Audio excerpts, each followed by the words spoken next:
Level है। इसमें ये किडनी रोगों में जो किडनी के डिजीजेस होते हैं उसमें इसकी मात्रा अक्सर बढ़ा हुआ देखा जाता है।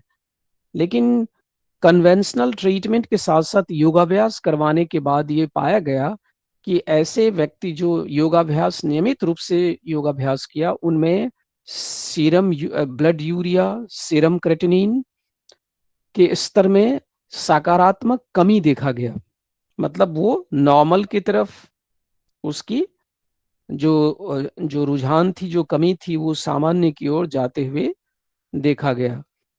तो ये ये संकेत करता है कि योग का प्रभाव हमारे अन्य तंत्रों के साथ साथ हमारी जो उत्सर्जन तंत्र है आपकी आवाज ब्रेक हो रही है सर। उस पर भी हम नहीं, ठीक आ रही है, ठीक आ रही है इधर तो। हाँ, चलिए। अब आपको ठीक से मेरी आवाज मिल रही है? यस सर, ठीक आ रही है। Yes sir. हाँ, तो हम लोग बात कर रहे थे कि जो योगाभ्यास है उसका प्रभाव किडनी पे किस तरह होता है, किस तरह से वो प्रभावित करता है। तो जैसा कि हम लोगों ने अभी बात की कि किडनी अन्य अंगों की तरह योगाभ्यास का प्रभाव किडनी पे भी सकारात्मक होता है।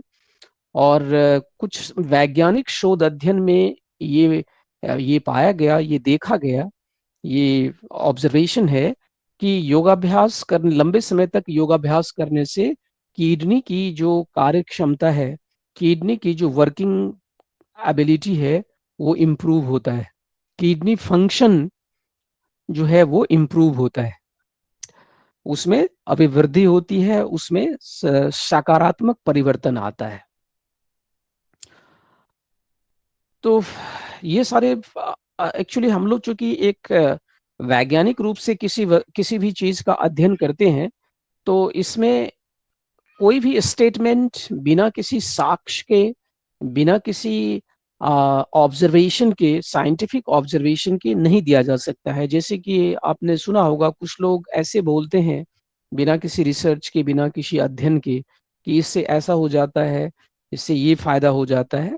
तो हम आपके सामने जो कुछ साक्ष्य रखा वो हमने पेपर्स, हमने कुछ सर्च किए, उस पेपर्स हमें मिले, कुछ पेपर्स, ऑथेंटिक पेपर, जिसमें इस तरह के शोध निष्कर्ष दिए हुए थे कि जो ब्लड यूरिया है, सेरम क्रेटिनिन है, इसका स्तर में कमी आती है, सकारात्मक कमी देखा गया है, जो ये संकेत करता है कि हमारे किडनी की जो वृक्क है, गुर्दा है, इसकी कार्यक्षमता में वृद्धि होती है, इसमें सुधार होता है। अब हम लोग चलते हैं आज के टॉपिक पे। आज का टॉपिक है नर्वस सिस्टम, तंत्रिका तंत्र। तंत्रिका तंत्र, जैसा कि हम लोग जानते हैं कि तंत्रिका तंत्र हमारे शरीर में अन्य तंत्रों की तरह ही यह एक महत्वपूर्ण तंत्र है, एक इम्पोर्टेंट सिस्टम है, मेन सिस्टम है बॉडी का। और ये इम्पोर्टेंट इसलिए हो जाता है कि ये अन्य जो हमारे शरीर के क्रियाकलाप है उसका नियंत्रण और नियमन, जो कंट्रोल और कोऑर्डिनेशन है, उसमें इसकी महत्वपूर्ण भूमिका होती है तंत्रिका तंत्र की। इसलिए यह और भी महत्वपूर्ण हो जाता है तंत्रिका तंत्र। जैसा कि इसका नाम है तंत्रिका और तंत्र। तंत्रिका, तंत्रिका का अर्थ होता है यहाँ पे कि ऐसे सिस्टम जो हमारे आपकी बॉडी में एक नेटवर्क की तरह इसका विस्तार है, एक एक नेटवर्क बना हुआ है पूरी बॉडी में, और इसका एक सेंट्रल एरिया है, और सेंट्रल एरिया से ये अन्य जो शरीर के भाग हैं, हिस्सा है, क्षेत्र है, उससे ये वेल कनेक्टेड है। और वहां से जो भी इंफॉर्मेशन इम्पल्सेस के फॉर्म में ये गेन करता है और उसको रिस्पॉन्ड भी करता है, उसके प्रति जो है प्रतिक्रिया भी देता है। तो नर्वस सिस्टम, तंत्रिका तंत्र का मुख्य कार्य क्या है? ये हमारे शरीर के अन्य क्रियाओं के बीच एक समन्वय और नियंत्रण स्थापित करने का काम करता है। इसका फैलाव पूरे शरीर में है, लेकिन मुख्य रूप से जो तंत्रिका तंत्र है, इसको वैज्ञानिकों ने अध्ययन की सुविधा के हिसाब से 2 डिवीजन में डिवाइड किया है। एक का नाम उसने दिया है सेंट्रल नर्वस सिस्टम, केंद्रीय तंत्रिका तंत्र, और दूसरा जो डिवीजन है उसका नाम दिया है पेरिफेरल नर्वस सिस्टम, परिधीय तंत्रिका तंत्र। तो केंद्रीय तंत्रिका तंत्र का मतलब जो केंद्र में, यानी कि जो हेडक्वार्टर, एक तरह से आप समझ सकते हैं कि जो मेन हमारा जो ब्रेन है और स्पाइनल कॉर्ड है, जो सब ओवरऑल मॉनिटरिंग का काम करता है, उसको सेंट्रल नर्वस सिस्टम यानी केंद्रीय तंत्रिका तंत्र का नाम दिया है। और उससे उसके जो एक्सटेंशन है, उसका जो फैलाव है, जो कि नर्व्स के रूप में है, तंत्रिकाएं के रूप में जो शरीर के अन्य भागों से जो एक्सटेंशन जुड़ाव है, वो पेरिफेरल नर्वस सिस्टम का नाम दिया है, जिसको परिधीय तंत्रिका तंत्र कहते हैं, जो हमारे शरीर के परिधि वाले पेरिफेरी तक उसका एक्सटेंशन है, कनेक्शन है। तो सेंट्रल नर्वस सिस्टम है, इसके हमने 2 भाग, अध्ययन की सुविधा के हिसाब से 2 भाग में इसका विभाजन किया गया है। एक सेंट्रल नर्वस सिस्टम, जिसमें क्या क्या कौन कौन से अंग शामिल होते हैं, मस्तिष्क और मेरुरज्जु। मस्तिष्क मीन्स ब्रेन और मेरुरज्जु मीन्स स्पाइनल कॉर्ड। और पेरिफेरल नर्वस सिस्टम जो है, ये एक नर्व्स का नेटवर्क है, एक न्यूरल नेटवर्क है, जो हमारे संपूर्ण शरीर में इसका फैलाव है। नर्वस सिस्टम से ये और अन्य हिस्से को ये जोड़ने का काम करता है, और जो संदेश है, जो इम्पल्सेस है, उसको भी कैरी आउट करता है ये। तो इसके ब्रांचिंग हम अभी बात करेंगे जब पेरिफेरल नर्वस सिस्टम में जाएंगे, कि जो मेरुरज्जु है उसका एक्सटेंशन 31 पेयर्स ऑफ एक्सटेंशन है, जिसको स्पाइनल नर्व्स नाम दिया गया है, स्पाइनल नर्व्स। और जो एक्सटेंशन हमारी ब्रेन का है, इसके एक्सटेंशन को क्रेनियल नर्व्स कहा जाता है। इसकी संख्या 12 जोड़ी है। और जो हमारी स्पाइनल कॉर्ड है, इसके जो फैलाव है, ये 31 यानी 31 पेयर्स ऑफ एक्सटेंशन है, जिसको स्पाइनल नर्व्स, और ब्रेन का एक्सटेंशन को क्रेनियल नर्व्स नाम दिया है। नेक्स्ट स्लाइड में आप देखेंगे तो हमारे ये जो नर्वस सिस्टम है, जो न्यूरॉन्स, जो नर्व सेल्स से बना हुआ है, स्पेसिफिक टाइप, खास तरह की कोशिकाओं से ये तंत्र निर्मित है। ये तंत्र जिस कोशिकाओं से निर्मित है, उसका नाम वैज्ञानिक रूप से उसका नाम न्यूरॉन्स रखा गया है। न्यूरॉन्स, तंत्रिकाएं, NEURONS, न्यूरॉन्स। ये न्यूरॉन्स विशेष प्रकार की इसकी संरचना होती है, जो हम लोग इसको देखेंगे किस तरह की संरचना होती है। ये बिल्कुल इसका एक्सटेंशन है, फैलाव होता है, और ये इसको नर्व सेल्स भी हम कह सकते हैं, न्यूरॉन्स और नर्व सेल्स, तंत्रिका कोशिकाएं। ये क्या है? Structural and functional unit of the nervous system. ये तंत्रिका तंत्र का रचनात्मक एवं कार्यात्मक इकाई भी है।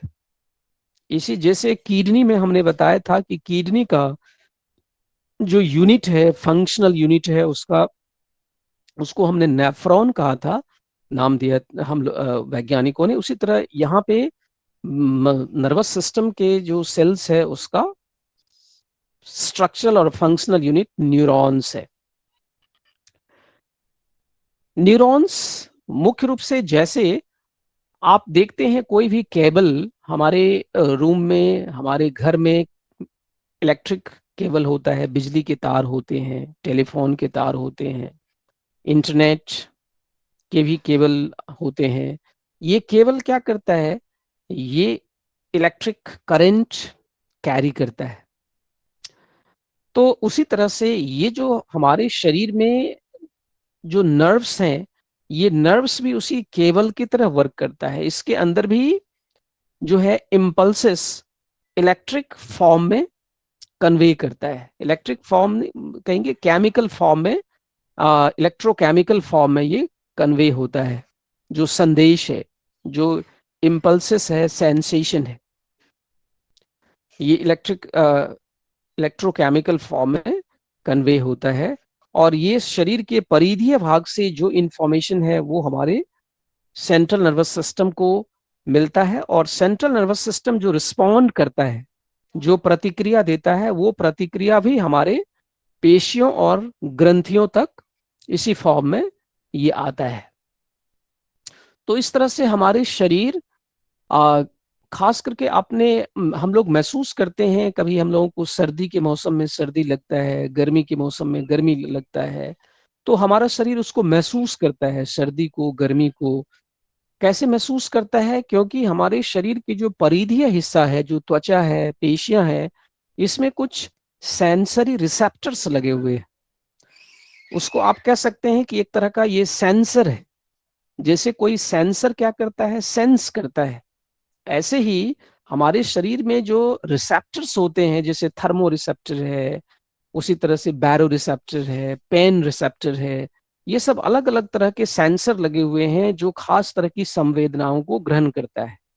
थर्मो रिसेप्टर जो है, ये जो थर्मल चेंजेस होते हैं, टेम्परेचर से रिलेटेड चेंजेस होते हैं, उसको रिसीव करता है। पेन रिसेप्टर्स पेन को रिसीव करता है। उसी तरह से हमने अभी बताया कि और रिसेप्टर्स होते हैं, कोई प्रेशर को रिसीव करता है। तो ये रिसेप्टर्स जो है हमारे असंख्य, मतलब करोड़ों की संख्या में, मिलियंस ऑफ रिसेप्टर्स जो है हमारे बॉडी में, मसल्स में, नर्व, त्वचा में, इसमें इसका एग्जिस्टेंस है। और इसी रिसेप्टर से जो है ये तंत्रिका तंत्र के का जो एक्सटेंशन है, ये जुड़ा हुआ है, कनेक्टेड है। और वहां से ये जो सेंसर जिस सेंसेस को रिसीव किया है उसको ये कैरी फॉरवर्ड करता है, ले जाता है। नेक्स्ट, अगले स्लाइड चेंज करिए।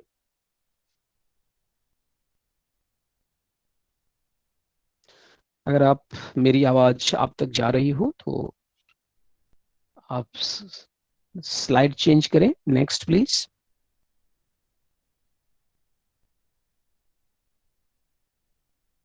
क्या मुझे सुन पा रहे हैं? सर हमें तो आ रही है आपकी आवाज। Yes sir. Yes sir. Okay, actually slide change हो रहा है आपके डिपार्टमेंट से, सो डिपार्टमेंट लाइट चेंज के लिए बोल रहा है। हाँ, ओके ओके। सो नाउ इस स्लाइड में हम लोग देखते हैं, ये स्लाइड हमारे नर्वस सिस्टम जो तंत्रिका तंत्र है उसके, हमने अभी जो बताया कि उसके स्ट्रक्चरल एंड फंक्शनल यूनिट का नाम क्या है? कोशिका का न्यूरॉन। उस न्यूरॉन की सामान्य बनावट माइक्रोस्कोप से देखने पर, सूक्ष्मदर्शी से उसका अध्ययन करने पे उसकी आकार आकृति इसी तरह की दिखती है जो आप स्लाइड में देख रहे हैं अभी फोटोग्राफ में। इसमें देखिए एक मेन एरिया है, येलोइस कलर का आपको दिख रहा है, अप्रोक्सीमेटली राउंड शेप का है, और उसके सेंटर में एक डार्क स्पॉट है। ये जो राउंड शेप का स्ट्रक्चर आप येलोइस कलर का आपको दिखाई दे रहा है, इसका नाम है सेल बॉडी। ये तंत्रिका कोशिका का मुख्य हिस्सा है, इसको सेल बॉडी नाम दिया है। और इसके मध्य में, केंद्र में जो आप डार्क स्ट्रक्चर देख रहे हैं लाइट ब्लूइश कलर का, ये इसका केंद्रक है जिसको न्यूक्लियस कहा जाता है। और इससे बहुत सारे एक्सटेंशन आपको दिखाई देंगे। ये जो सेल बॉडी है इसका कई एक्सटेंशन है, फैलाव है। जैसे पेड़ की शाखाएं होती है उसी तरह से इसकी शाखाएं आपको दिखाई देती होगी। ये जो छोटी छोटी शाखाएं हैं, इस शाखाओं को डेंड्राइट्स कहा जाता है, डेंड्राइट्स। और एक लंबी शाखा जो नीचे की ओर फैली हुई है, इसका नाम है एक्सोन, AXON, एक्सोन। और नीचे में इसके बहुत सारी उप शाखाएं हैं जो एक्सोन टर्मिनल्स कहलाती है।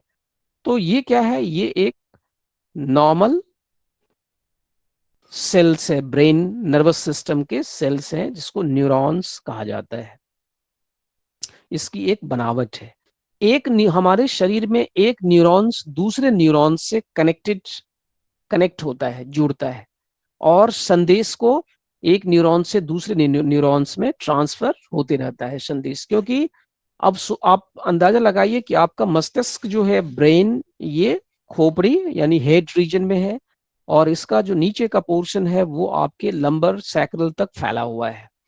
लेकिन पैर के हिस्से में अगर किसी को फिंगर्स में पैर का जो टोज एरिया है, इसमें अगर कहीं चोट लग जाता है तो यहाँ भी दर्द की अनुभूति होती है, क्योंकि उसका कनेक्शन हमारे टोज से भी है, स्किन से भी है। कहीं चोट लग जाए, कहीं टूट फूट हो जाए तो उसका अनुभूति हम करते हैं। तो ये पूरे जो है एक तरह से केबल की तरह, तार की तरह पूरे शरीर में ये बिछा हुआ है, फैला हुआ है, और ये एक दूसरे से कनेक्टेड है। एक एक्सोन का जो, एक नर्व्स का जो एक्सोन है, ये दूसरे न्यूरॉन्स के ये डेंड्राइट से जुड़ा हुआ है।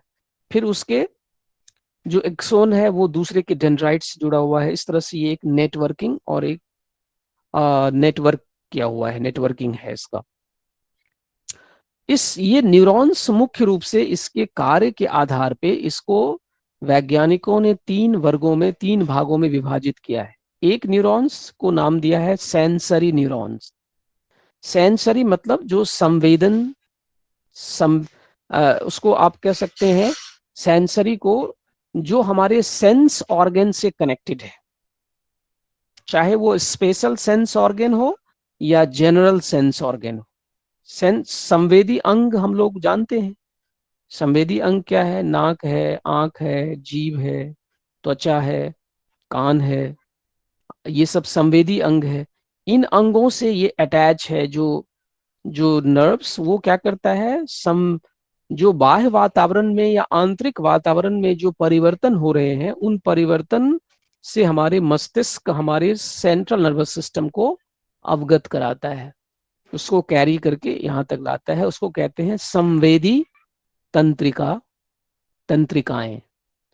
दूसरा है मोटर नर्व्स, जो हमारे ब्रेन यानी सेंट्रल नर्वस सिस्टम का जो रिस्पॉन्स होता है, जो प्रतिक्रिया होती है उस संवेदना के प्रति, वो जो चेंजेस जो हमारी मस्तिष्क ने अनुभूति किया है, उसके अगेंस्ट जो रिस्पॉन्स होगा, उस रिस्पॉन्स को इफेक्टर ऑर्गन की तरफ ले जाएगा। जैसे उदाहरण से समझिए कि कोई गर्म वस्तु है और उस पे हमने स्पर्श कर दिया हाथ से, तो हमें गर्मी की अनुभूति हुई और हम तेजी से हाथ को पीछे झटक लिए।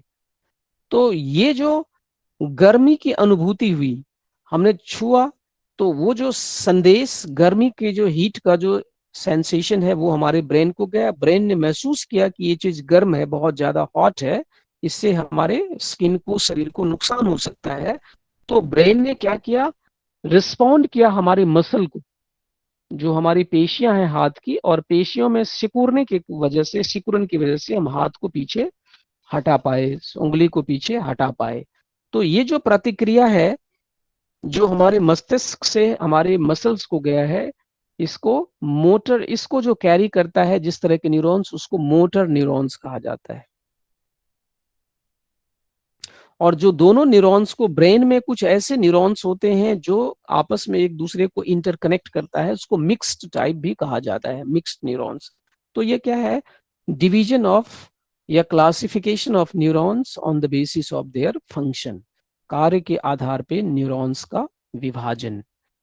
रचना के आधार पे भी इसका विभाजन किया गया है।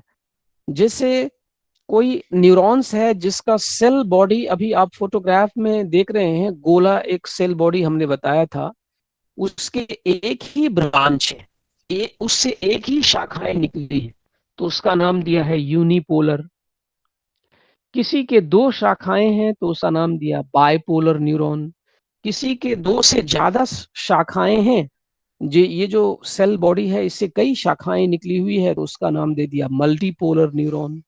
एक ध्रुवीय, बहुध्रुवीय, द्विध्रुवीय, इस तरह से इसके आकार प्रकार, ये इसके रचना के आधार पे, इसके आकार के आधार पे इसको विभाजन, इसका विभाजन किया गया है। तो motor neurons usually have one axon and several dendrites. ये जो इससे पहले वाले स्लाइड में जो आपने देखा था कि बहुत सारे डेंड्राइट्स हैं और एक ही लंबी एक्सटेंशन है इसका, जिसको एक्सोन कहते हैं। इस तरह के न्यूरॉन्स जो है मोटर न्यूरॉन्स होते हैं इस तरह के। ये एक्सोन, चलिए अब यहाँ पे इस फोटोग्राफ में आप देख रहे हैं ये एक यूनिपोलर न्यूरॉन है। इसकी जो सेल बॉडी है इससे एक ही ब्रांच निकल रहा है, एक ही शाखाएं निकली है और बाद में ये दो भाग में विभक्त हो गई है। एक न्यूरॉन्स के जैसे काम कर रहा है, एक एक्सोन की तरह काम कर रहा है, दूसरा डेंड्राइट्स की तरह काम कर रहा है। तो सेंसरी न्यूरॉन्स जो होते हैं वो इस तरह के होते हैं जो अभी इस स्लाइड में आपको दिख रहे हैं। इसमें डेंड्राइट्स स्पष्ट नहीं होते, एक्सोन होते हैं, बट इसके जो शाखाएं हैं वो डेंड्राइट्स की तरह भी काम करते हैं, इम्पल्स को, जो संवेदना है उसको फॉरवर्ड करते हैं। तो यहाँ पे आप देख रहे हैं कि नर्व रिसेप्टर है, जो हमने बताया था कि हमारे संवेदी अंगों में क्या है, रिसेप्टर्स लगे हुए हैं, सेंसर लगा हुआ है। ये सेंसर किसी भी परिवर्तन को सेंस करता है, किसी भी तरह के चेंजेस को, चाहे वो टेम्परेचर से रिलेटेड चेंजेस हो, प्रेशर से रिलेटेड चेंजेस हो या अन्य चेंजेस हो, उसको ये सेंस करता है। वो उस सेंसेस को, उस इंफॉर्मेशन को सेंसरी न्यूरॉन कैच करता है और सेंसरी न्यूरॉन्स जो है उसको कन्वे कर देता है इंटर न्यूरॉन या मिक्स्ड न्यूरॉन को, और मिक्स्ड न्यूरॉन से फिर वो जो ब्रेन में है और वहां से फिर ब्रेन के रिस्पॉन्स को मोटर न्यूरॉन्स जो है वो हमारे इफेक्टेड अंगों की तरफ लाता है, प्रभावी अंग जो होते हैं। तो इस तरह से ये काम, इस तरह हमारा मस्तिष्क हमारे शरीर की क्रियाओं को नियंत्रित करते हैं। नेक्स्ट चेंज करिए। अब इस फोटोग्राफ में थोड़ा सा हम देखते हैं कि और विस्तार से नर्व्स, जो अभी हमने न्यूरॉन्स देखा था, एक्चुअली नर्व्स और न्यूरॉन्स में क्या डिफरेंस है। स्नायु और तंत्रिका, तंत्रिका में, तंत्रिका जो है वो यूनिट है, एक सिंगल सेल है, उसको हम न्यूरॉन बोलेंगे, न्यूरॉन। और हमारे बॉडी में ये ग्रुप में होते हैं, अरेंज्ड होते हैं। जैसे कोई इलेक्ट्रिक वायर को आप देखेंगे तो उसके अंदर क्या है, बारीक बारीक जो है बहुत सारे फाइबर्स आपस में बंडल के रूप में अरेंज होते हैं।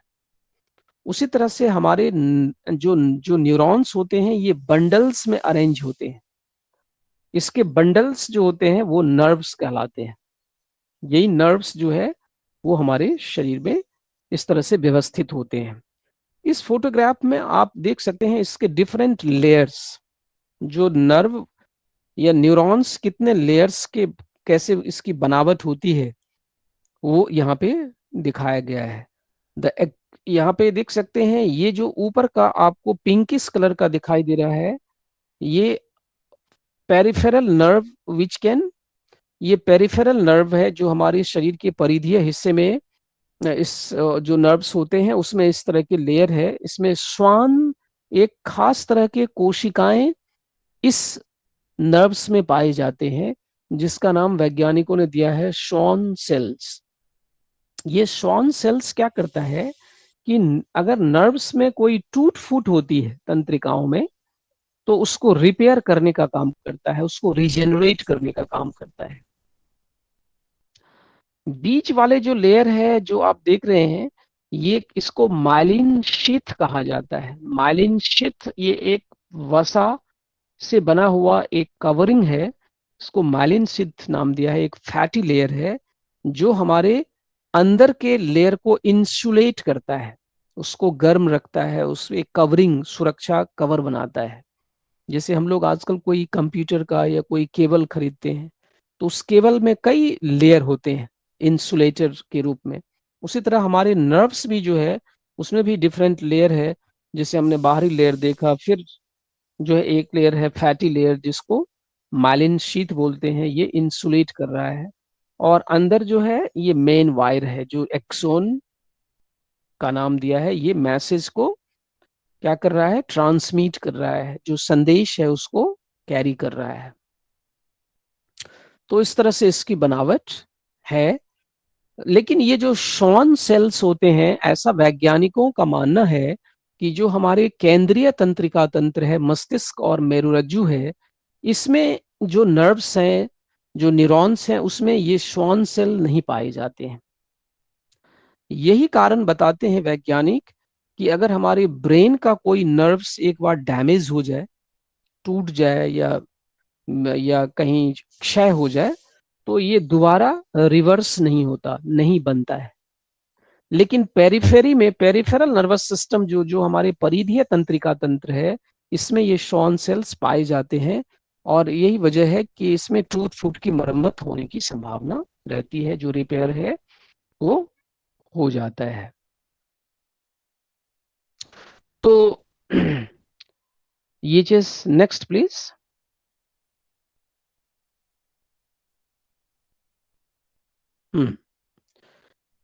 इस स्लाइड में आप देखिए, यहाँ पे कुछ ऐसे तस्वीर आपको दिख रहे हैं जो जैसे लग रहा है कि कोई क्रैकर्स जब हम चलाते हैं पटाखे, तो उसमें इस तरह की चिंगारियां निकलती है। हमारे मस्तिष्क में हमारी जो नर्वस सिस्टम है, खास करके सेंट्रल नर्वस सिस्टम, इसमें न्यूरॉन्स एक दूसरे से आपस में गुथा हुआ है, एक दूसरे से आपस में जुड़ा हुआ है। इस जुड़ाव को एक न्यूरॉन्स दूसरे न्यूरॉन्स, एक न्यूरॉन्स के जो डेंड्राइट्स हैं, छोटे जो शाखाएं हैं, वो बड़ी वाली शाखाओं से जुड़ी हुई है। और ये जो जोड़ है, जो जंक्शन है, इस जंक्शन को साइनेप्स कहा जाता है। SYNAPSES, synapsis. ये साइनेप्सिस जो है, ये क्या है, इसको आप ऐसे समझ सकते हैं कि एक न्यूरॉन्स और दूसरे न्यूरॉन्स के बीच जो आपस में जंक्शन है, जहां पे ये आपस में मिलते हैं, जुड़ते हैं, ये क्या है, साइनेप्स। और यहाँ पे नर्व इम्पल्स, जो संवेदनाएं, जो इम्पल्सेस है, वो इम्पल्स ट्रांसफर होता है केमिकल फॉर्म में, फिर से ये इलेक्ट्रिकल फॉर्म में कन्वर्ट हो जाते हैं, फिर से ये साइनेप्स पे ट्रांसफर होते समय केमिकल फॉर्म में कन्वर्ट होते हैं। इस तरह से nerve impulses are transmitted via the branch called the synapse, ये जहां पे इसका जंक्शन है। साइनेप्स क्या है, साइनेप्स आर ए कनेक्टर्स, एक कनेक्टर से जहां पे कनेक्ट होता है डेंड्राइट्स, एक न्यूरॉन्स के डेंड्राइट्स से दूसरे न्यूरॉन्स के एक्सॉन को ये कनेक्ट करता है। The number of synapses influence transmission, ये जो हजारों की संख्या में, लाखों की संख्या में साइनेप्स होते हैं हमारे नर्वस सिस्टम में, जहां पे एक जो न्यूरॉन्स है वो दूसरे न्यूरॉन से कनेक्ट हो रहा है। और इस तरह से ये सूचनाओं का जो आदान प्रदान है, सूचनाओं का जो स्थानांतरण है एक स्थान से दूसरे स्थान पर शरीर में, ये, या हमारे मस्तिष्क में भी एक एक क्षेत्र से दूसरे क्षेत्र में जो सूचनाएं पहुंचती है, वो साइनेप्स के थ्रू ही जो है ट्रांसफर होके जाती है। ये साइनेप्सिस जो है ओल्ड एजेस में, बुढ़ापे में, या किसी भी कुछ बीमारी होते हैं, रोग होते हैं, उन सब में ये साइनेप्सिस कम होने लगते हैं, जिससे ट्रांसमिशन, जो ब्रेन का रिस्पॉन्स है, वो स्लो हो जाता है या स्लो देखा जाता है। Next please.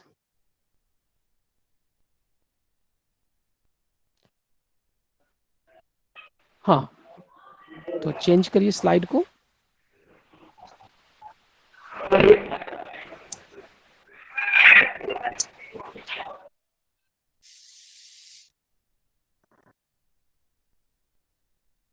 Change please.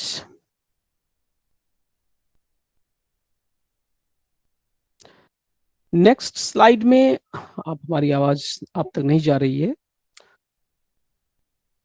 तो नेक्स्ट स्लाइड जो है, इसमें है कि जो सेंट्रल नर्वस सिस्टम है, जहां पे मस्तिष्क और मेरुरज्जु का जो हिस्सा है, उसका जब हम सेक्शन करते हैं, तो उस सेक्शन में दो कलर या दो क्षेत्र दिखते हैं, खास करके रंगीन क्षेत्र।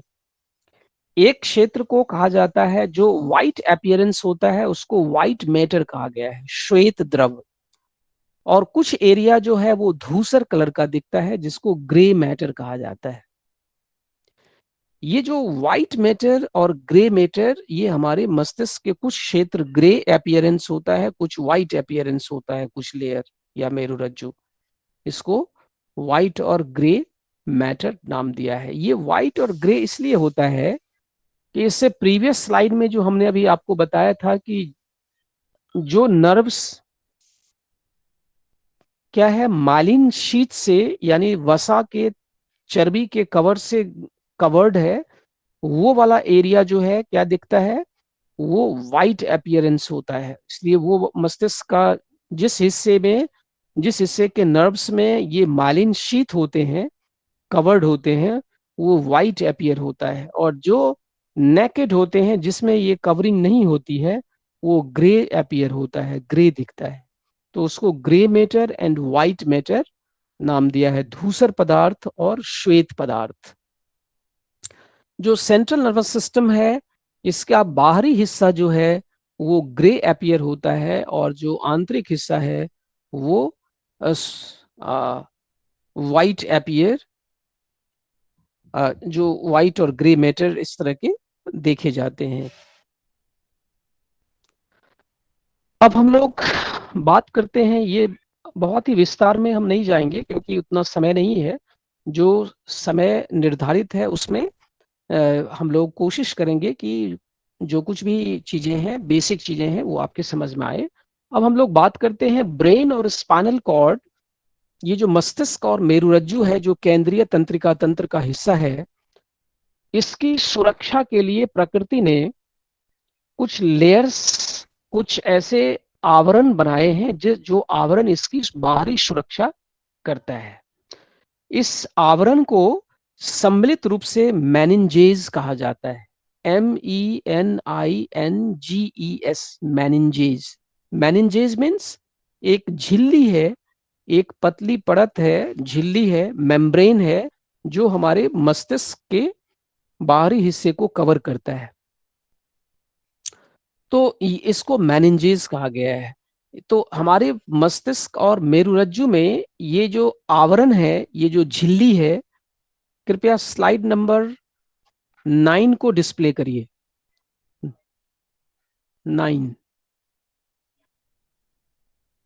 9th नंबर की स्लाइड, हाँ, यस। तो मस्तिष्क और मेरुरज्जु के जो आवरण है, सुरक्षात्मक आवरण है, जो झिल्ली है, ये इसके कितने स्तर हैं? 3 स्तर हैं। So the brain and spinal cord are enclosed by 3 membranes. 3 membrane से झिल्ली से ये घिरी है। इसको कंबाइंडली, सम्मिलित रूप से मेनिंजेस नाम दिया गया है। जो बाहरी झिल्ली है, सबसे बाहरी आवरण है, इस झिल्ली का नाम है ड्यूरामेटर, DURAMATER, ड्यूरामेटर। बीच वाली जो झिल्ली है, इसका नाम है अरकनोइड मैटर, ARACHNOID, अरकनोइड मैटर। और जो सबसे आंतरिक झिल्ली है, जो मस्तिष्क के करीब है, ब्रेन के करीब है, इसका नाम है पिया मैटर, PIAMATER, पिया मैटर। तो ये 3 झिल्ली है जो आपके मस्तिष्क को बाहरी ओर से, मतलब एक तरह से सुरक्षात्मक आवरण है। ये आवरण को कवर इन्वेट करने के बाद ही जो है कोई बैक्टीरिया, वायरसेस या इस तरह की चीजें जो है वो हमारे मस्तिष्क तक पहुंच सकती है। एक तरह से एक आवरण है। नाउ अब हम लोग पार्ट्स ऑफ द ब्रेन की बात करते हैं। मस्तिष्क के कौन कौन से भाग हैं और उसके क्या विशेष काम है, क्या फंक्शन है। चेंज करिए प्लीज, चेंज प्लीज।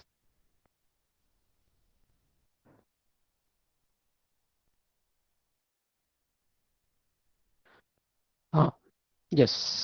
इस स्लाइड में आप देख सकते हैं मस्तिष्क के सबसे बृहद जो भाग है, या जो सरफेस एरिया है, जो जिसको बाहर से देखा जा, बाहर से मतलब जब मस्तिष्क को का ऑब्जर्वेशन करते हैं तो ये क्या है, पेरिफेरल एरिया है मस्तिष्क का, जो जो आपको कैसे दिख रहा है, बिल्कुल फोल्डेड दिख रहा है, फोल्डेड लग रहा है कि बहुत सारे फोल्ड है, सलवटें बनी हुई है ये इस एरिया को, और ये वाइट अपीयर हो रहा है, वाइट मैटर से बना हुआ है, वाइट अपीयर हो रहा है इस एरिया को। ये एरिया क्या कहलाता है, सेरिब्रम, CEREBRUM,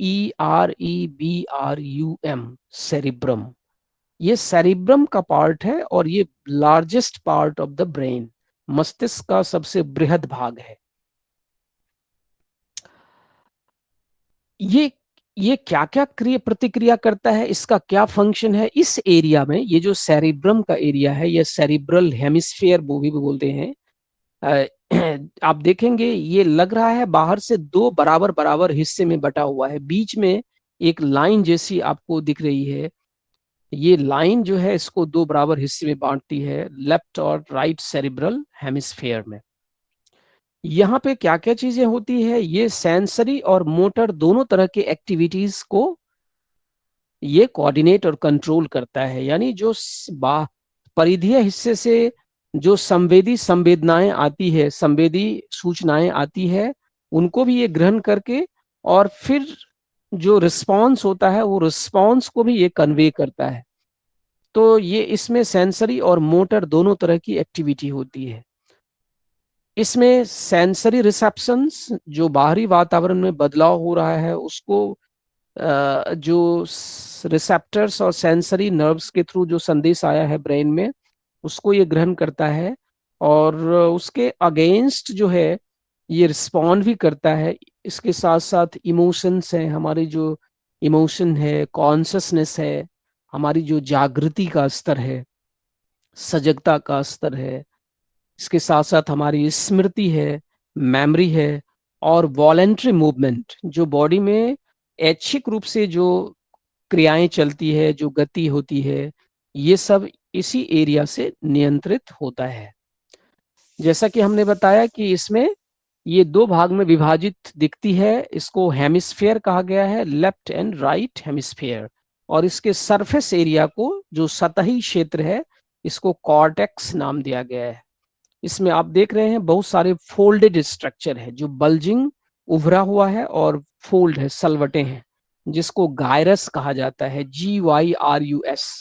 और इसके बीच बीच में जो धंसा हुआ एरिया है, दरार का एरिया, ये सल्कस, SULCUS, सल्कस का एरिया है। तो ये क्या है, सेरिब्रम। नेक्स्ट,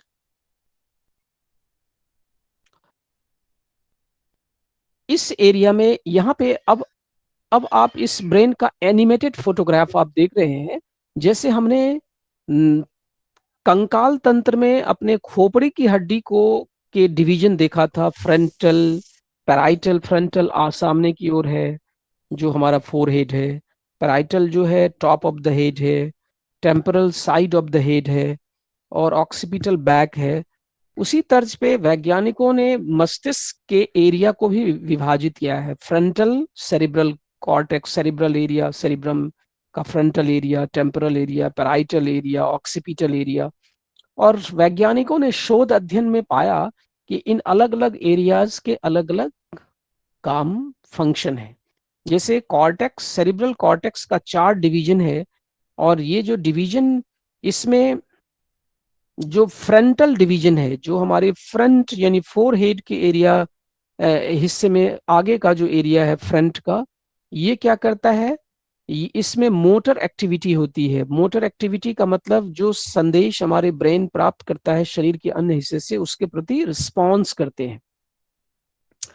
पर्सनैलिटी, जो आपके व्यक्तित्व है, उसके जो कुछ गुण हैं, वो पर्सनैलिटी में भी इस एरिया का इम्पोर्टेंट रोल होता है। जो हम बोलते हैं, स्पीच है हमारा, ये सब किस फ्रंटल एरिया से संचालित होता है। पैराइटल लोब मतलब जो ऊपर का एरिया है, टॉप ऑफ द हेड है ब्रेन का, वो लैंग्वेज को प्रोसेस करता है, टेम्परेचर है, प्रेशर है, ताप है, दबाव है, किसी चीज को स्पर्श करते हैं, इंटरप्रिटेशन मतलब जिसकी किसी चीज की हम व्याख्या करते हैं, ये सब जो है ये पैराइटल लोब से संचालित होता है।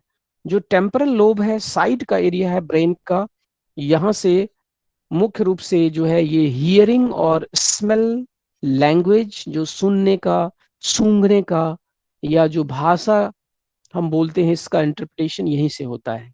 और जो मस्तिष्क का पीछे का पोर्शन है, ऑक्सीपिटल लोब है, ये खास करके जो है ये विजन से संबंधित, जो दृष्टि हम लोग देखते हैं इसका संचालन यहाँ से होता है। तो इस तरह से ये बृहद मस्तिष्क के अलग अलग क्षेत्र हैं, frontal, parietal, temporal, occipital. Now change करिए।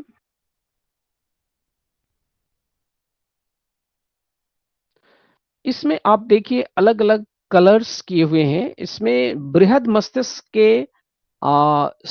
के डिवीजन जो एरियाज हमने दिखाए थे, उसके ठीक नीचे जो ऑक्सीपिटल लोब है जो ग्रीन कलर का है, उसके ठीक बिलो में एक आप ब्राउन कलर का स्ट्रक्चर आप देख रहे हैं, इसका नाम है सेरिबेलम। CEREBELLUM। सेरिबेलम क्या है? Second largest part of the brain, मस्तिष्क का दूसरा सबसे बड़ा हिस्सा है ये सेरिबेलम। ये सेरिबेलम क्या करता है? ये भी नर्व फाइबर्स, तंत्रिकाओं का गुच्छा है, फाइबर्स से मिलके बना हुआ है, और सेंट्रल नर्वस सिस्टम का ये पार्ट है। ये वॉलेंट्री और इनवॉलेंट्री यानी ऐच्छिक और अनैच्छिक जो आपके शरीर में गति होती है, जो मूवमेंट होता है, वो मूवमेंट यहीं से संचालित होता है, सेरिबेलम से। It also adjust the muscle to automatically maintain your posture. जैसा हमने बताया था कि जब हम बैठे होते हैं या एक ही पोस्चर में खड़े होते हैं या लेटे रहते हैं, तो उस समय हमारे पोस्चर को मेंटेन करने का काम भी, स्टैटिक हो या डायनेमिक हो या वॉलेंट्री हो या इनवॉलेंट्री हो, उसको मेंटेन करने में ये सेरिबेलम की भूमिका होती है। Now next change please.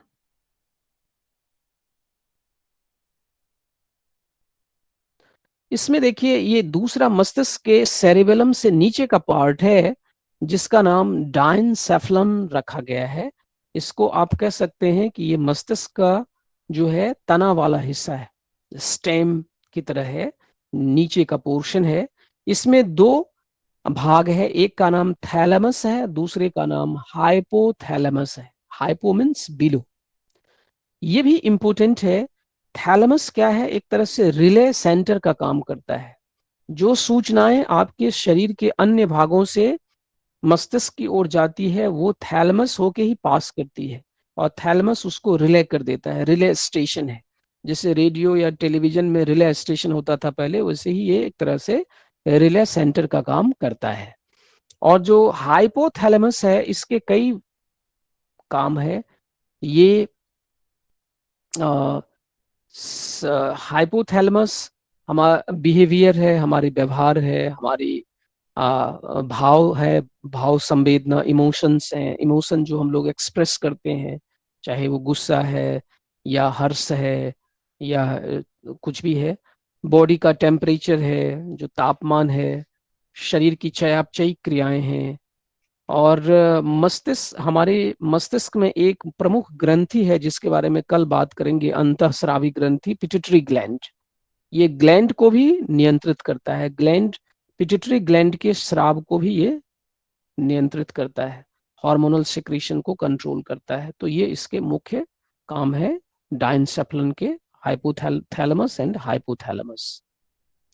Now next please. हाँ, यहाँ पे देखिए ये ब्रेन स्टेम कहलाता है। ठीक हाइपोथैलेमस से जो नीचे का पार्ट है उसको ब्रेन स्टेम नाम दिया है। ये ऊपरी पार्ट है जो हाइपोथैलेमस और थैलेमस था, ये उससे नीचे का पार्ट है ब्रेन स्टेम। यहाँ पे इसमें पॉन्स, इसके कुछ खास एरिया है, जैसे पॉन्स है, मेडुला है, ये इसके कुछ खास विशेष क्षेत्र है। और ये इसके 3 स्ट्रक्चर, हाँ इसके क्षेत्र हैं। इस एरिया में जो ग्रे एरिया है, ग्रे मैटर है, ये क्या होता है, विजुअल रिफ्लेक्स को और हियरिंग जो हम लोग सुनते हैं और देखते हैं, ये इससे संबंधित कुछ जो है कुछ इंफॉर्मेशन का जो है इस एरिया में इंटरप्रिटेशन होता है। और ये एरिया विसरल जो हमारे शरीर के आंतरिक अंग हैं, जैसे कि आंत है, रक्त की नलियां हैं, इसमें जो फैलाव और सिकुड़न होती है, जो मूवमेंट होता है, गति होती है, वो भी इसी एरिया से संचालित होता है। इसके साथ साथ इस एरिया में जो है ब्रीदिंग और स्वेलोइंग, जो हम सांस लेते हैं, इस सांस का भी नियंत्रण केंद्र इसी एरिया में है, ब्रेन स्टेम, मेडुला और पॉन्स में। और जो हम निगलते हैं, भोजन खाते हैं, उसको निगलते हैं, वो सब भी संचालित होता है इस एरिया से। इसके साथ छींकना, खांसना, उल्टी आना, हृदय गति, रक्तचाप, ये सब को भी ये एरिया बहुत प्रभावित करता है और संचालित होता है इस एरिया से, ब्रेन स्टेम के एरिया से। Now change please.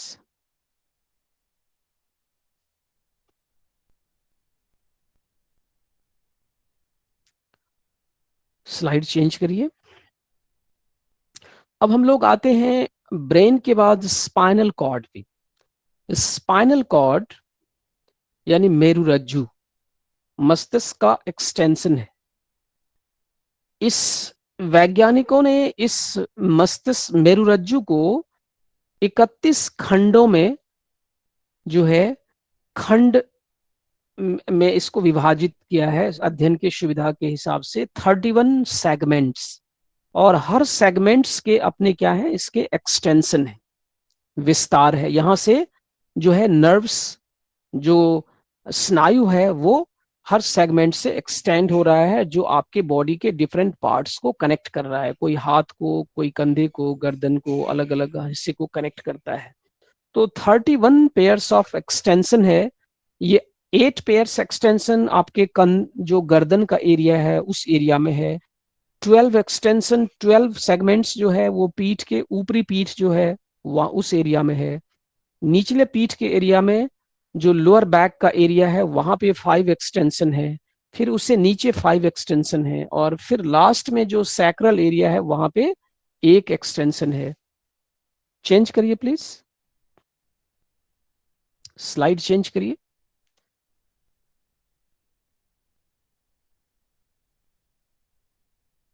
Slide number 15 को डिस्प्ले करिए, 15। हाँ, सो इस तरह से आप इसमें देख सकते हैं, ये हमारे मेरुरज्जु को दिखा रहा है, जो हमारी रीढ़ की हड्डी है। इस रीढ़ की हड्डी में वर्टिब्रल कॉलम में वर्टिब्रल कैनाल से होकर ये पास होता है। और हमने बताया कि इसमें 31 खंड होते हैं और प्रत्येक खंड से एक जोड़े नर्व्स क्या है, जुड़े होते हैं, एक्सटेंड होते हैं। ये हमारे शरीर में को कनेक्ट करते हैं। Next please. जिसको लेफ्ट सेगमेंट और राइट सेगमेंट नाम दिया हुआ है। लेफ्ट की तरफ से जो है लेफ्ट साइड का जो एक्सटेंशन है वो, और राइट साइड का जो एक्सटेंशन है, ये पेयर्ड में है। इसमें सेंसरी और मोटर दोनों तरह के फाइबर होते हैं। सेंसरी मीन्स जो संवेदनाओं को, जो सेंसरी इंफॉर्मेशन है उसको कैरी करता है। मोटर मीन्स जो रिस्पॉन्स को कैरी करता है। नेक्स्ट चेंज करिए प्लीज।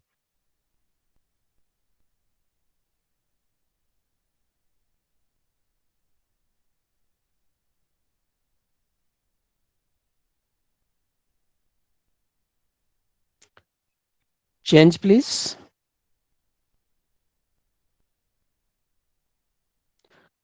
अब हम लोग बात करते हैं सेरिब्रो स्पाइनल फ्लूइड। हमारे मस्तिष्क में या नर्वस सिस्टम में तरल पदार्थ भी है। रक्त तो के अलावा मस्तिष्क के कुछ गैप एरिया है, उस एरिया को वेंट्रिकल कहा जाता है। और वहां पे ये फ्लूइड पाया जाता है, तरल पदार्थ पाए जाते हैं। और ये फ्लो होते रहता है, जैसे ब्लड का सर्कुलेशन है उसी तरह से ये ये भी फ्लो करता है नर्वस सिस्टम में। ये फ्लूइड कैसा होता है? कलरलेस होता है, इसका कोई रंग विहीन होता है, जैसे जल है या क्रीमी कलर का होता है। और ये मस्तिष्क में एक स्थान से दूसरे स्थान तक फ्लो करता है, मस्तिष्क और मेरुरज्जु में। इसको सेरिब्रो स्पाइनल फ्लूइड नाम दिया है, तरल पदार्थ। और ये हमारे मस्तिष्क और मेरुरज्जु की सुरक्षा के लिए सुरक्षा करता है। ये एक तरह से शॉक अब्सॉर्बर का भी काम करता है, जो तरल पदार्थ होता है, जो इंजरी से, मस्तिष्क को किसी भी तरह के इंजरी से कुछ हद तक बचाता है। इसकी मात्रा एक स्वस्थ मनुष्य में जो है कह सकते हैं कि जो ये हाफ कप या 1/2 कप या 2/3 ऑफ कप के बराबर जो है, इतनी मात्रा ये हमारे मस्तिष्क में तरल पदार्थ की होती है। और एग्जैक्टली तो नहीं कहा जा सकता है, अप्रोक्सीमेटली हम कह सकते हैं। नाउ पेरिफेरल नर्व्स के बारे में हमने अभी बताया आपको। जो स्पाइनल नर्व्स था उसकी संख्या कितनी थी? 31 पेयर्स, जो हमारे मेरुरज्जु का एक्सटेंशन है। हमारे मस्तिष्क जो ब्रेन है, इसका भी 12 पेयर्स ऑफ एक्सटेंशन है, नर्व्स का एक्सटेंशन है, जिसको क्रेनियल नर्व्स नाम दिया गया है। Cranial means related to brain और नर्व्स मीन्स एक्सटेंशन। सो ये ब्रेन का एक्सटेंशन है और वैज्ञानिकों ने इसका विशेष नाम दिया है। फर्स्ट पेयर का नाम अलग है, सेकेंड पेयर का नाम अलग है, थर्ड पेयर का नाम अलग है, जबकि स्पाइनल नर्व्स के नाम नहीं है, इसके खंड के आधार पे ही इसका नाम है। First segment, second segment, cervical nerves, thoracic nerves, ऐसे है। तो 12 पेयर्स ऑफ क्रेनियल नर्व्स है। उसमें पहला पेयर का जो नाम है वो है ऑप्टिक नर्व। ये क्या है? हमारे आंख से जुड़ा हुआ है, रेटिना से कनेक्टेड है। दूसरा पेयर जो है, जोड़े हैं, उसका नाम है ऑक्यूलोमोटर नर्व। ये आईलिड्स, आंख की जो पलक है, उससे उसके मूवमेंट को संचालित करता है। तीसरा ट्रॉक्लियर नर्व्स है, जो आई बॉल के मूवमेंट को कंट्रोल करता है, आंख के जो गोले हैं उससे जुड़ा हुआ है। उसके साथ साथ ट्राइजेमिनल है, फिर एब्डुसेंट्स है, इस तरह इसके अलग अलग नाम है। इतना विस्तार में शायद जाएंगे तो आप कंफ्यूज करेंगे। तो ये सारे क्या है? इस नर्व्स के नाम है। ये कुल 12 जोड़ी नर्व्स हैं, जो मस्तिष्क का विस्तार है, मस्तिष्क का एक्सटेंशन है। नाउ अब हम लोग लास्ट में, अंत में बात करते हैं ऑटोनोमिक नर्वस सिस्टम का। ये जो ऑटोनोमिक नर्वस सिस्टम है, ये अलग से कोई नर्वस सिस्टम का पार्ट नहीं है। ये पेरिफेरल नर्वस सिस्टम, जो परिधीय तंत्रिका तंत्र है, इसी का एक हिस्सा है। ये autonomic nervous system is the part of the peripheral nervous system. और नर्व्स एक विशेष प्रकार के नर्व्स हैं, जो अलग अलग अंगों से जुड़े हुए हैं, हार्ट से, लीवर से, किडनी से, लंग से, आई से, इस तरह से अलग अलग अंगों से ये जुड़े हुए हैं। और ये क्या करता है? इट कंट्रोल्स द इनवॉलेंट्रली या involuntary body functions such as sweating, gland secretions, blood pressure, heart beat. ये ऐसी क्रियाएं जो हमारे कॉन्शस कंट्रोल में नहीं है, चेतन नियंत्रण में नहीं है, जैसे हमारे हृदय की गति है, या हमारे रक्त दाब है, या ग्रंथियों का स्राव है, पसीना निकलना। ये सब ऐसी कुछ क्रियाएं हैं जो स्वतः होती है, इस पे हमारा चेतन नियंत्रण हम नहीं कर सकते हैं।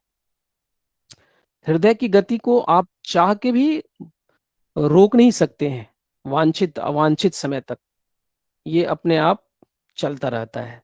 तो ये सारी जो इनवॉलंटरी एक्शन है, इस पे इसको संचालित करने का काम जो है, ये ऑटोनोमिक नर्वस सिस्टम नाम दिया गया है। इसके 2 ब्रांच बताए गए हैं, एक का नाम सिंपैथेटिक अनुकंपी और दूसरे का नाम पैरासिम्पैथेटिक परानुकंपी नर्वस तंत्रिका तंत्र कहा गया है।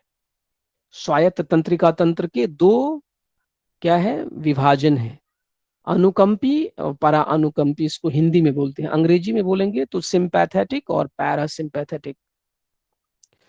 जो सिंपैथेटिक ब्रांच है ये क्या करता है, ये हमारे शरीर को विपरीत परिस्थितियों में, चेंज करिए प्लीज, स्लाइड चेंज करिए, स्लाइड चेंज, फिर से चेंज करिए, चेंज प्लीज। ये सारे नर्व्स वाले स्लाइड हैं जो हमने भी बताया था, 12 pairs of nerves, cranial nerves. Change, yes. यहाँ पे आप देख सकते हैं सिंपैथेटिक एंड पैरासिम्पैथेटिक।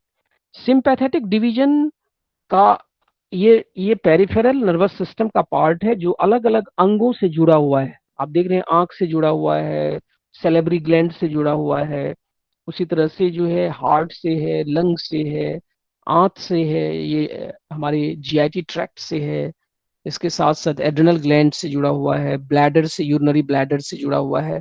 एक ही अंग में दोनों के कनेक्शन है, पैरासिम्पैथेटिक का भी और सिंपैथेटिक का भी। जब सिंपैथेटिक अराउजल होता है, सिंपैथेटिक ब्रांच जब सक्रिय होता है तो क्या होता है, ये हमारे शरीर को एक तरह से आप कह सकते हैं कि ये फ्लाइट और फाइट मोड में के लिए तैयार करता है, रिस्पॉन्स देता है। कौन? सिंपैथेटिक। फ्लाइट और फाइट ये क्या है, स्ट्रेस रिस्पॉन्स है, एक तरह का रिस्पॉन्स है। जब आपके सामने कोई ऐसे विपरीत परिस्थिति आ जाए तो आप क्या करेंगे, उन परिस्थिति से या तो आप सामना करेंगे या वहां से आप भागने की कोशिश करेंगे। जैसे उदाहरण के लिए हम रास्ते चल रहे हैं और सडन अगर हमें कोई ऐसी चीज मिल गया, जैसे कोई सांप या कोई ऐसी चीजें, तो हम क्या करते हैं, उससे दूर भागने की कोशिश करते हैं। तो ये एक तरह से जो है अनफेवरेबल कंडीशन जो होते हैं उससे जूझने, फ्लाइट और फाइट सिचुएशन के लिए तैयार करता है। आप कह सकते हैं कि ये अलर्टनेस बॉडी में लाता है, मेटाबॉलिक रेट बढ़ा देता है, सांस की गति बढ़ा देता है, ब्लड प्रेशर बढ़ जाता है, हार्ट रेट बढ़ जाती है, हृदय गति बढ़ जाती है, पसीने आने लगता है। ये सब क्या है, जब हम घबराहट होती है या हम डर जाते हैं या ऐसे परिस्थिति, उस परिस्थिति में हमारे शरीर को ये क्या करता है, जूझने या भागने के लिए तैयार करता है। कौन? Sympathetic nervous system. Urinary system, urinary function, ये सबको, डाइजेस्टिव सिस्टम, ये सबको ये अल्टर कर देता है। और जो पैरासिम्पैथेटिक ब्रांच है इसके, वो फिर से ये जो युद्ध जैसा माहौल बन गया, शरीर में सब कुछ बढ़ गया, सांस की गति बढ़ गई, हृदय गति बढ़ गया, रक्तचाप, ब्लड प्रेशर बढ़ गया, पसीने आने लगे, ये सब जो चीजें हैं, ये फिर से जब वो सिचुएशन ओवरकम होता है तो धीरे धीरे हमारे शरीर पुनः क्या होता है, शांत वाली अवस्था में, होम्योस्टैटिक कंडीशन में वापस आता है। तो ये काम, ये जो है होम्योस्टैटिक कंडीशन में फिर से उसको रीएस्टेब्लिश करना, ये पैरासिम्पैथेटिक नर्वस सिस्टम का फंक्शन माना जाता है। तो ये सिंपैथेटिक और पैरासिम्पैथेटिक जो है ये ऑटोनॉमिक नर्वस सिस्टम की ब्रांच है और डिवीजन है, और ये दोनों मिलके हमारे शरीर की जो होम्योस्टैसिस है उसको क्या करता है, बनाए रखता है। एक विपरीत परिस्थितियों से जूझने के लिए, उससे सामना करने के लिए शरीर को तैयार करता है, और वो परिस्थितियां जब दूर चली जाती है, हट जाती है, तो शरीर को पुनः फिर से शांति काल, आप कह सकते हैं कि एक क्या है, वॉर पीरियड के लिए बॉडी को प्रिपेयर करता है, और दूसरा जो है पीस पीरियड में फिर से बॉडी को लाता है। जब वो पीरियड एक तरह से सबसाइड हो जाता है, दूर हो जाता है, तो फिर से हमारा बॉडी पीस पीरियड की तरफ आता है। तो ये दोनों जो ऑटोनॉमिक नर्वस सिस्टम है उसके ये ब्रांच है, सिंपैथेटिक, पैरासिम्पैथेटिक। तो आज हम लोगों ने कोशिश किया है कि जो तंत्रिका तंत्र है उसके अलग अलग पक्षों पर थोड़ा सा चर्चा करें। जो बेसिक चीजें हैं, आधारभूत चीजें हैं, फंडामेंटल्स उसके हैं न तंत्रिका तंत्र के, उसको हमने टच करने की कोशिश की। शुरू में हमने तंत्रिका तंत्र के क्या कार्य हैं इसके बारे में बात की। फिर तंत्रिका तंत्र किस कोशिकाओं से या किस चीज से निर्मित होती है, उसका आकार कैसा होता है, उसका वर्गीकरण कैसा होता है। हमने न्यूरॉन्स के प्रकार बताए थे पहले, जिसमें कि हमने सेंसरी, मोटर और मिक्स्ड न्यूरॉन्स बताए आपको। फिर उसके स्ट्रक्चरल डिवीजन बताए, जिसमें यूनिपोलर, बाइपोलर, मल्टीपोलर, इस तरह से हमने उसका डिवीजन बताया। फिर उसके लेयर्स बताए, कैसी बनावट होती है, Schwann cells, myelin sheath, axon, cell body, dendrites, ये सारे उसके पार्ट हैं न्यूरॉन्स के। और इसके बाद हमने इसके तंत्रिका तंत्र के अलग अलग डिवीजन बताए थे कि तंत्रिका तंत्र को मुख्य रूप से दो भागों में विभाजित किया गया है, केंद्रीय तंत्रिका तंत्र और परिधीय तंत्रिका तंत्र, central nervous system and peripheral nervous system. फिर सेंट्रल नर्वस सिस्टम के डिफरेंट पार्ट्स को हमने एक एक करके डिस्कस किया हम लोगों ने, जिसमें सेरिब्रम जो सबसे लार्जेस्ट पार्ट था, उसके अलग अलग क्षेत्र थे, एरियाज थे, frontal area, parietal, temporal, occipital. उसके बाद सेरिबेलम बताया जो सेकंड लार्जेस्ट पार्ट है, जो वॉलेंट्री इनवॉलेंट्री मूवमेंट को कंट्रोल करता है। उसके बाद हमने बताया डाइनसेफलन, जिसमें थैलमस और हाइपोथैलमस थे। और उसके बाद ब्रेन स्टेम, जिसके द्वारा कुछ इनवॉलेंट्री फंक्शंस नियंत्रित होते हैं, जिसमें पॉन्स और मेडुला ऑब्लंगेटा होते हैं, रिफ्लेक्स एक्शन। फिर हमने नर्व्स के बारे में बात की कि जो मेरुरज्जु है उससे 31 pair 31 pairs of nerves connected होते हैं, जिसको स्पाइनल नर्व्स कहा जाता है, जो उसको 31 सेगमेंट्स में बांटा है, यानी उसको उस अध्ययन की सुविधा के हिसाब से। और हमारी ब्रेन का जो एक्सटेंशन है 12 पेयर्स ऑफ नर्व्स, वो क्रैनियल नर्व्स है, उसके नाम है ऑप्टिक, ऑक्यूलोमोटर। इस तरह से अलग अलग पेयर्स के नाम है, अलग अलग अंगों की क्रियाकलाप को संचालित करता है। और लास्ट में हमने ऑटोनोमिक नर्वस सिस्टम के बारे में बात की, जो स्वायत्त तंत्रिका तंत्र है, उसके दो ब्रांच है, सिंपैथेटिक और पैरासिम्पैथेटिक। ये दो ब्रांचेस को हम लोगों ने देखा, अलग अलग इसके फंक्शन। तो अब हम लोग थोड़ा डिस्कस करते हैं योग का प्रभाव तंत्रिका तंत्र पे। योग, जब हम कोई भी योगाभ्यास करते हैं, विशेष रूप से विशेष रूप से खास करके ऐसे योगाभ्यास जो हमारे शरीर को शांत करने में सहयोग प्रदान करता है, कुछ चाहे वो प्राणायाम है, ध्यान है, और कुछ मुद्राएं हैं, बंध है, इवन आसन भी, और षटकर्म वगैरह भी। षटकर्म में ऐसा देखा गया है कि जब हम लोग नेति क्रिया करते हैं, तो नेति क्रिया से जो ऑप्टिक नर्व्स होते हैं, या जो ऐसे जो नर्व्स हमारे नासिका के अंदर से जुड़े हुए हैं, ऑल्फैक्टरी नर्व्स, जो सूंघने से संबंधित और देखने से संबंधित, ये नर्व्स उत्तेजित होते हैं, स्टिमुलेट्स होते हैं, जिसकी वजह से सिक्रीशंस, जो अंग का सिक्रीशंस है, जैसे अश्रु ग्रंथि है, टीयर्स ग्लैंड है, इसका सिक्रीशन बढ़ जाता है नेति क्रिया करने से, और इससे आंख की सफाई होती है और नासिका, तो इसका स्टिमुलेशन होता है। उसी तरह से जब हम आसन करते हैं, अलग अलग तरह के आसन करते हैं, तो इस आसन से हमारे, जैसे हमारी पेशियों में खिंचाव और संकुचन होता है, एक स्टैटिक कह सकते हैं, डायनेमिक एंड स्टैटिक जो कॉन्ट्रैक्शन और एक्सपेंशन होता है, तो ये केवल मसल में ही खिंचाव और संकुचन नहीं होता। मसल में क्या है, नर्व्स भी गुथा हुआ है, रक्त की नलिकाएं भी गुथी हुई है उसके साथ, तो उन सब में भी उसका भी विस्तार और संकुचन होता है, उसमें भी एक तरह से उत्तेजना आती है, और उसका भी बेहतर व्यायाम होता है आसन के करने से। और उसका रेजुवेनेशन, नवीनीकरण, एक तरह से आप कह सकते हैं कि ये सब होते रहता है। जब हम प्राणायाम करते हैं, तो प्राणायाम से हमारे जो विशेष करके जो मस्तिष्क का वो केंद्र जो हमारे श्वास प्रश्वास को नियंत्रित करता है, वो क्या होता है कि ऐसा देखा गया है कि हमारे रक्त में और जो हमारे मस्तिष्क में जो तरल पदार्थ है, उसमें अगर कार्बन डाइऑक्साइड की मात्रा एक सामान्य से ज्यादा अधिक हो जाता है, तो केंद्र तेजी से उत्तेजित होने लगता है और श्वसन तंत्र को सक्रिय करता है या ऑक्सीजन का लेवल कम हो जाता है। लेकिन जब हम प्राणायाम करते हैं और लंबे समय तक प्राणायाम का अभ्यास करते हैं, तो इससे हमारे जो श्वसन क्रिया को केंद्र नियंत्रित करने वाले जो केंद्र है मस्तिष्क का, वो बढ़े हुए कार्बन डाइऑक्साइड और कम ऑक्सीजन के प्रति भी वो उसमें सहनशील शक्ति पैदा होती है। एक तरह से टॉलरेंस या एकोमोडेशन वो क्रिएट होता है।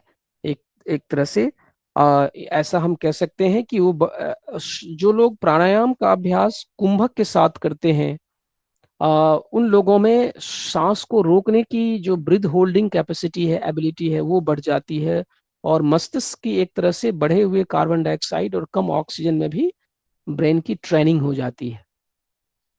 तो जो प्रतिक्रिया होनी चाहिए वो प्रतिक्रिया जो है स्टिमुलेशंस, उसके प्रति जो है एक तरह से एक्लिमेटाइजेशन हो जाता है हमारे मस्तिष्क का। ध्यान के अभ्यास करने से जो तंत्रिका तंत्र में जो ऑटोनोमिक बैलेंस है वो बना रहता है। जो पैरासिम्पैथेटिक और सिंपैथेटिक अराउजल है वो बैलेंस रहता है, और खास करके जो पैरासिम्पैथेटिक अराउजल है वो डोमिनेट होता है। तो आपका शरीर मन शांत स्थिर अनुत्तेजित होता है ध्यान के अभ्यास से। और ध्यान के अभ्यास से ऐसा देखा गया है कि मस्तिष्क के कुछ विशेष हिस्से में जो रक्त का संचार है वो अल्टर्ड देखा गया है।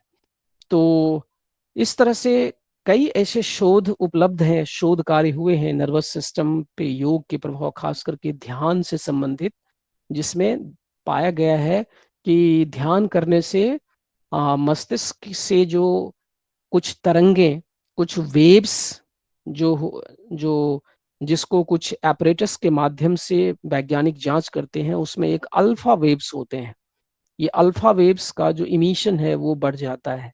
ये शो करता है कि आपका शरीर पूरी तरह से शांत है, मस्तिष्क शांत है, उत्तेजनाएं बहुत कम है, नहीं के बराबर है। आप अलर्ट हैं, मतलब अवेयर हैं, लेकिन फिर भी शांत हैं। तो इस तरह से बहुत सारे शोध, आजकल तो कई ऐसे शोध भी हो रहे हैं जिसमें मस्तिष्क के विभिन्न एरिया को इमेज करके, इमेजिन उसका स्कैन करके देखा जाता है कि ध्यान के अलग अलग अवस्थाओं में, अलग अलग प्रकार के ध्यान में हमारे मस्तिष्क का जो रक्त संचार है, ब्लड फ्लो है, वो किस तरह से उसमें परिवर्तन आ रहा है या नहीं आ रहा है, ये सब चीजें। तो मुख्य रूप से हमने अभी बात की। और ध्यान ध्यान अभ्यास या योगाभ्यास से ये भी देखा गया है कि मस्तिष्क में जो रासायनिक पदार्थ है, जो रासायनिक पदार्थ का हमारी तंत्रिका कोशिकाएं स्राव करती है, जिसको कहा जाता है न्यूरोट्रांसमीटर या न्यूरोकेमिकल, ये न्यूरोकेमिकल भी चेंज होते हैं। जैसे कुछ अच्छे न्यूरोकेमिकल सेरोटोनिन है, गामा अमाइनो ब्यूटारिक एसिड है, ये सब जो है इसको गुड न्यूरोकेमिकल्स कहा जाता है। ये अच्छे मूड को इंडिकेट करता है। ये सब की मात्रा ब्लड में जो है ये कॉन्सेंट्रेशन बढ़ा हुआ देखा गया है योगाभ्यास करने से। तो इस तरह से हम कह सकते हैं कि योगाभ्यास का हमारे तंत्रिका तंत्र पे बहुत ही सकारात्मक और बहुत ही अच्छे प्रभाव होते हैं। चलिए अब सर, कपाल ये भाती शुद्धि क्रिया और नर्वस सिस्टम को हम कैसे जोड़ के देख सकते हैं? मतलब कपाल भाती शुद्धि क्रिया से हम नर्वस सिस्टम पे क्या इफेक्ट पड़ेगा, इसको हम कैसे समझ सकते हैं? हाँ, कपाल भाती से हम इसको ऐसे जोड़ सकते हैं। कपाल भाती पे कुछ स्टडी अवेलेबल है, अगर आप इंटरेस्टेड हैं तो इंटरनेट पे जाके आप सर्च करिए कपाल भाती एंड फंक्शंस ऑफ ब्रेन या ब्रेन।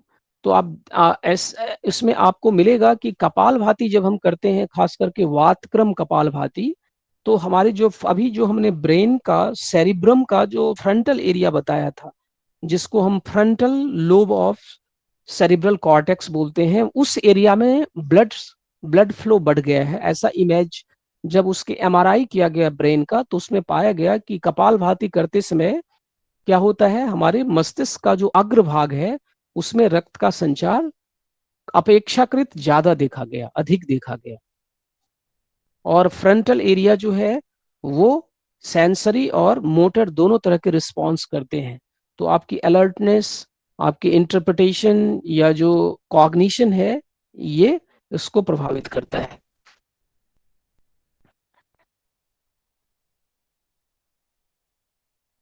Thank you sir.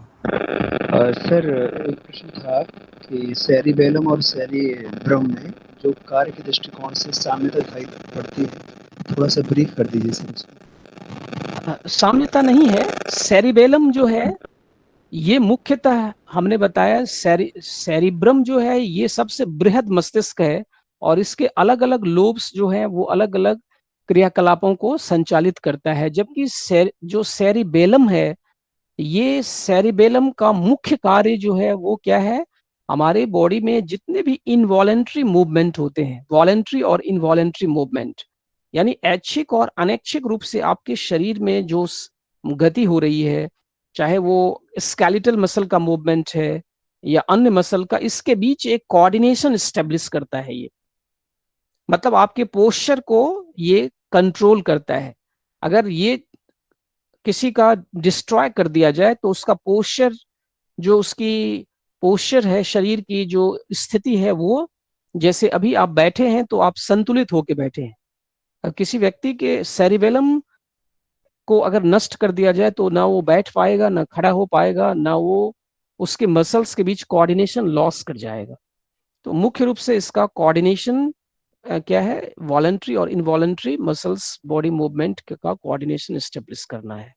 और सेरिब्रम का फंक्शन तो अलग अलग तरह के फंक्शन है, बहुत सारे फंक्शंस हैं जिसमें हमने अलग अलग लोब्स का अलग अलग फंक्शंस आपको बताए थे, जिसमें कि जो फ्रंटल लोब है उसके फंक्शंस, फिर उसके साथ साथ जो है टेम्परल लोब है, ऑक्सीपिटल लोब जो है वो विजन से संबंधित है, टेम्परल लोब हियरिंग से संबंधित है, फ्रंटल लोब जो है वो सेंसरी परसेप्शन है, इमोशन है, कॉन्शियसनेस है, जागृति है, मेमोरी है, आपकी याददाश्त है, ये सबको कंट्रोल करता है। तो ये अलग अलग फंक्शंस को नियंत्रित करता है।